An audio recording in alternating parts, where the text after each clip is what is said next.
Hello दोस्तों, नमस्कार। SM किसी चैनल में मैं आप सभी लोगों का दिल से बहुत बहुत स्वागत करता हूं। फर्स्ट टाइम विजिट किया जरूर चैनल को सब्सक्राइब कर लेना।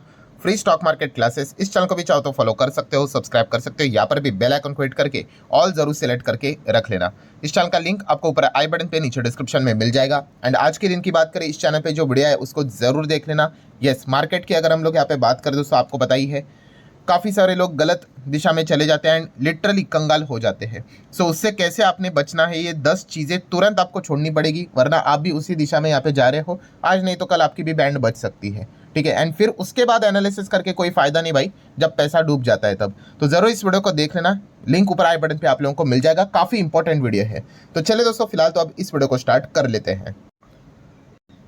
ठीक है दोस्तों, अभी हम लोग आ चुके हैं बिल्कुल हमारे नॉर्मल स्क्रीन के ऊपर। बहुत टाइम के बाद दोस्तों इस प्रकार का वीडियो आ रहा है। किससे रिलेटेड? आईपीओ से रिलेटेड। आप सभी लोगों को पता ही है कि जो मेन बोर्ड आईपीओ होते हैं उसी से रिलेटेड मैं वीडियो कवर करने की कोशिश करता हूँ। ठीक है, ऐसे में आईपीओ को हम कवर नहीं करते, बहुत कुछ 19-20 होता है वहाँ पे। सो बहुत टाइम के बाद एक डिसेंट आईपीओ हम लोग को जरूर देखने को यहाँ पे मिल रहा है। एंड डेफिनेटली हम कह सकते हैं कि थोड़ा आईपीओ के मार्केट जो पूरी तरीके से शांत हो चुका है। ठीक है, अभी इस आईपीओ के चलते वापस थोड़ी सी चर्चा मार्केट में तो जरूर हम लोग को होते हुए देखने को यहाँ पे मिल सकती है। सो डेफिनेटली सारी चीज़ों को कवर करेंगे कि कंपनी कैसी है, बिजनेस क्या है, उसी के साथ साथ लॉन्ग टर्म के हिसाब से कैसा है, उसी के साथ साथ शॉर्ट टर्म के हिसाब से कैसा है, ग्रे मार्केट प्रीमियम कैसा है। सारी चीज़ों को, कोई ऐसा प्लस माइनस वाला कोई पॉइंट है, अलर्ट वाला पॉइंट है, सारी चीज़ों को कवर करेंगे। तो चलो स्टार्ट करते कंपनी के नाम के साथ। कंपनी का नाम है मोबीक्विक। यस, इस कंपनी को आप जरूर यहाँ पे जानते होंगे, नाम तो सुना ही होगा।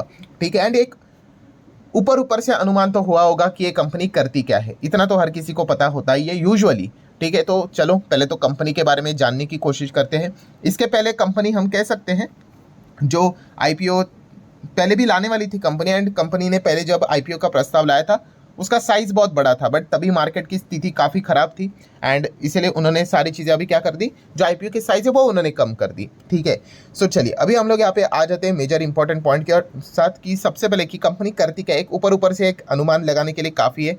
जैसे कि 2008 में कंपनी स्टार्ट हुई थी, फिनटेक कंपनी है। अभी फिनटेक मतलब आपको समझ में आएगा गया होगा। यस, सो फाइनेंस से रिलेटेड काम करती है कंपनी। आपको डिजिटली अलग अलग वॉलेट, उसी के साथ साथ ऑनलाइन पेमेंट सर्विस प्रोवाइड करने का काम करती है। प्रीपेड डिजिटल वॉलेट की यहाँ पे बात करें ऑब्वियसली, देन अभी आप देखोगे इसमें बहुत सारे अलग अलग सर्विसेज आपको देखने को यहाँ पे मिल जाएंगे। पे यूटिलिटी बिल्स की अगर हम लोग बात करें, मोबाइल रिचार्ज की अगर बात करें, इलेक्ट्रिसिटी, क्रेडिट कार्ड बिल की बात कर ले। ठीक है, उसी के साथ साथ ऑनलाइन ऑफलाइन जो परचेसेस रहते हैं मर्चेंट से रिलेटेड वो आप देख सकते हैं। उसी के साथ साथ retail stores, then fuel stations आपको जो यहाँ पे मिल जाएंगे। ठीक है, तो ये पूरा यूपीआई से related QR code scan, then bank balance भी आप चेक कर सकते हो। ठीक है, तो फाइनेंस से रिलेटेड ये कंपनी हम लोग को काम करते हुए देखने को यहाँ पे मिल जाती है। पैसा अगर आपको ट्रांसफर करना है, ठीक है, यूपीआई आईडी, बैंक अकाउंट, उससे रिलेटेड ये कंपनी का काम देखने को मिल जाता है। देन आगे सब कुछ अगर हम डेटा को देखेंगे तो इसी से रिलेटेड आपको अलग अलग इनके प्रोडक्ट्स देखने को मिल जाएंगे। जैसे कि मोबीक्विक जिप की बात कर ले, जिप ईएमआई की अगर हम लोग बात करें। ठीक है, तो इस प्रकार के सारी चीज़ें मतलब फाइनेंस से रिलेटेड काम करते हुए देखने को यहाँ पे मिल जाती है। देन अगर हम लोग बात करें कंपनी का 30 जून 2024 तक का डेटा जो अवेलेबल है, उसके हिसाब से कितने यूज़र्स रजिस्टर्ड हैं? 161 मिलियन, इतने लोग रजिस्टर हैं। देन उसी के साथ साथ अगर हम लोग यहाँ पे बात करेंगे, एनेबल कितने, 4.26 million merchants to make and accept the payment both offline as well as online. तो ये एक डेटा देखने को मिला। नो डाउट इससे ही पता चल जाता है कि एक छोटे साइज की कंपनी देखने को यहाँ पे मिल रही है। नेक्स्ट बात करेंगे और क्या बताया उन्होंने कि और क्या क्या प्रोडक्ट रेंज या ऑफर यहाँ पे करते हैं। सब कुछ फाइनेंस से रिलेटेड ही आपको रहेगा कि ई कॉमर्स से रिलेटेड आपको चीज़ें देखने को मिलेंगी, मर्चेंट साइड से रिलेटेड वही अगेन स्कैन करो, क्यूआर कोड से रिलेटेड चीज़ें हैं। साउंड बॉक्स की भी अगर हम लोग यहाँ पे बात करें वो भी उनका आपको देखने को यहाँ पे मिल जाएगा। देन उसी के साथ ईडीसी मशीन्स की अगर हम लोग बात करें, डेबिट क्रेडिट कार्ड जो सारी चीज़ें रहती है, यूपीआई की बात करें। देन उसी के साथ साथ मर्चेंट कैश एडवांस से रिलेटेड कंपनीज यहाँ पे सर्विसेज प्रोवाइड करती है। ठीक है, तो अभी तक आपको एक चीज़ें समझ में आई गई होगी कि फाइनेंस से रिलेटेड कंपनी काम, फिनटेक बोल दिया मतलब अब ये और क्या ही बोले।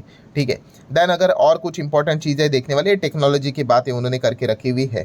देन उसी के साथ साथ अगर हम लोग यहाँ पे आगे बढ़ेंगे तो कॉम्पिटेटिव स्ट्रेंथ क्या है भाई, तो कॉम्पिटिटिव स्ट्रेंथ इन्होंने फिलहाल तो यहाँ पे बताया है कि ठीक है, मतलब ओके ओके चीज़ें लिखी है कि एक्सपीरियंस अच्छा है कस्टमर का, देन ब्रांड ट्रस्ट है करके, ठीक है। उसके बाद अगर देखा गया efficient operational management of loan product, ठीक है, देते हैं। देन उसी के साथ साथ टेक्नोलॉजी फर्स्ट अप्रोच, ठीक है। मतलब ओके ओके चीज़ें यहाँ पे लिखी हुई है कि स्ट्रेंथ क्या है। अभी आ जाते हैं की इंपॉर्टेंट पॉइंट के ऊपर। भाई सारी चीज़ें ठीक है, आपके फाइनेंशियल्स बताओ कि क्या कमाई करते हो करके।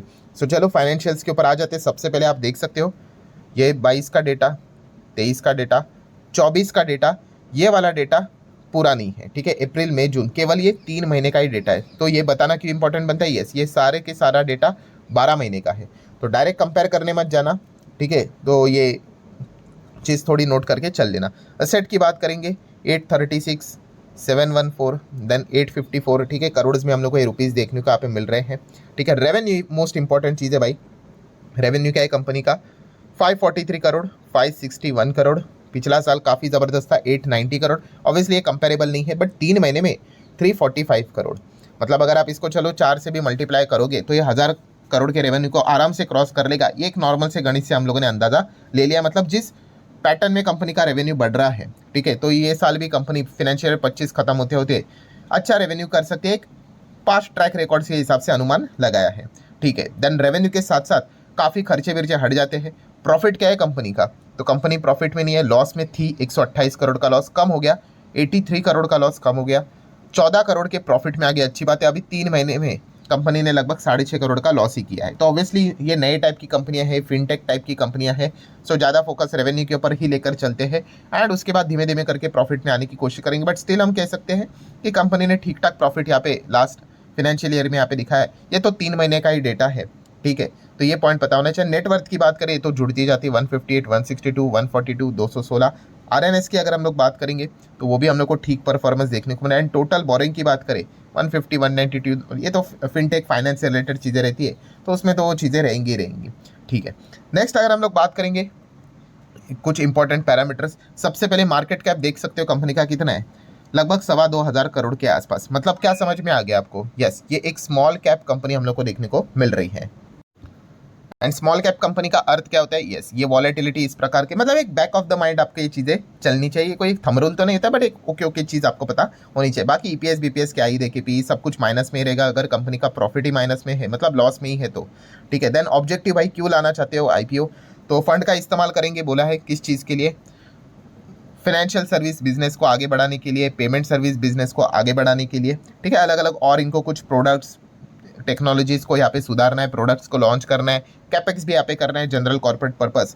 तो ये सारी चीज़ें उन्होंने बोल के रखी हुई है। तो चलो अभी आ जाते हैं दोस्तों मेजर इंपॉर्टेंट पॉइंट के ऊपर कि आईपीओ का डिटेल 11 दिसंबर को ओपन होगा, 13 दिसंबर को क्लोज होगा।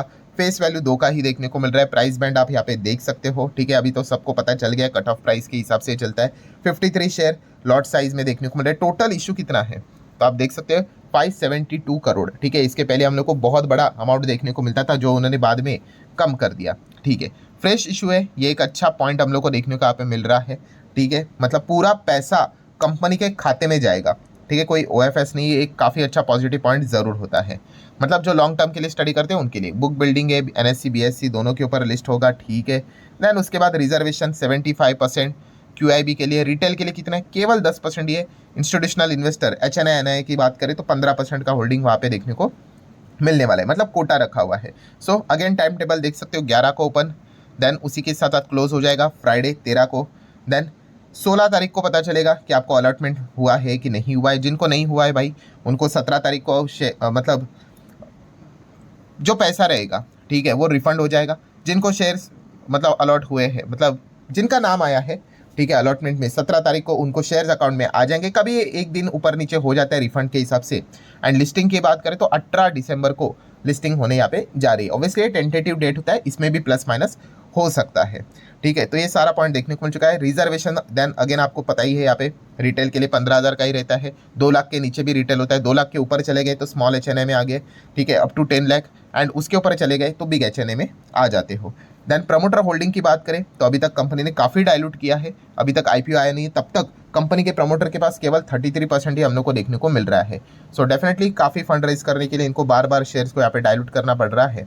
तो ये पॉइंट भी देखने को ना। एंड अभी तो फ्रेश इशू लेकर आ रहे तो ऑब्वियसली और एक्स्ट्रा शेयर्स आ जाएंगे, तो इनका पोस्ट जो इशू रहेगा वो स्टेक और भी हम लोग को कम होते हुए देखने को मिल जाएगा। सो ठीक है, ओवरऑल हम लोगों ने सारी चीज़ें देख ली। अभी आ जाते हैं मेन इंपॉर्टेंट पॉइंट के ऊपर, जो काफ़ी लोग सोचेंगे कि ग्रे मार्केट प्रीमियम क्या है। ऑब्वियसली मैं डिस्क्लेमर देना चाहूँगा कि भाई ये पब्लिक डोमेन में डेटा अवेलेबल होता है, मैं कोई मेरे साइड से ये चीज़ें नहीं बताता हूँ, गूगल करके आप भी देख सकते हो। तो फिलहाल कंपनी का जो GMP नज़र आ रहा है 279 का शेयर प्राइस हम लोगों ने देखा था, टॉप साइड पे 120 का GMP नज़र आ रहा है, जिसको परसेंट में कैलकुलेट करें तो 43% बनता है, जो कि एक काफ़ी डिसेंट परसेंटेज देखने को मिलता है। बट मैं बार बार यहाँ पे लिख के बोलना चाहूँगा दोस्तों, ये कोई गारंटी वाली बात नहीं है। कितने लोग बाद में मैसेज करते हैं, अरे सर 43 दिख रहा था, लिस्ट तो हो गया 4% पे।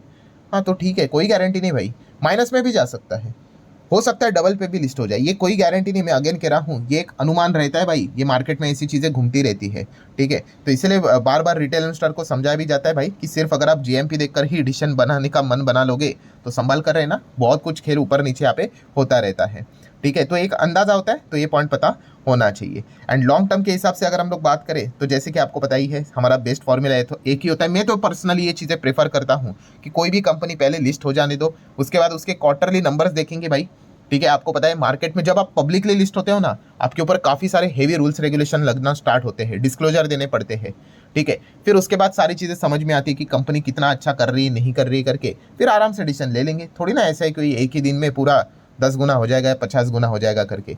तो मैं तो लॉन्ग टर्म के हिसाब से हमेशा आराम से डिसीजन लेता हूँ, जो भी लेटेस्ट IPO वाली कंपनी होती है, ठीक है। लिस्टिंग गेन के हिसाब से अगर हम लोग बात करें, फिलहाल तो 40% के आसपास का GMP नजर आ रहा है, जो कि प्लस माइनस यहाँ पे होता रहेगा। सो आशा करता हूँ दोस्तों वीडियो हेल्पफुल लगा होगा, चाहो तो आप इसको लाइक एंड शेयर कर सकते हो। मिलते हैं नेक्स्ट वीडियो में, तब तक के लिए बाय बाय।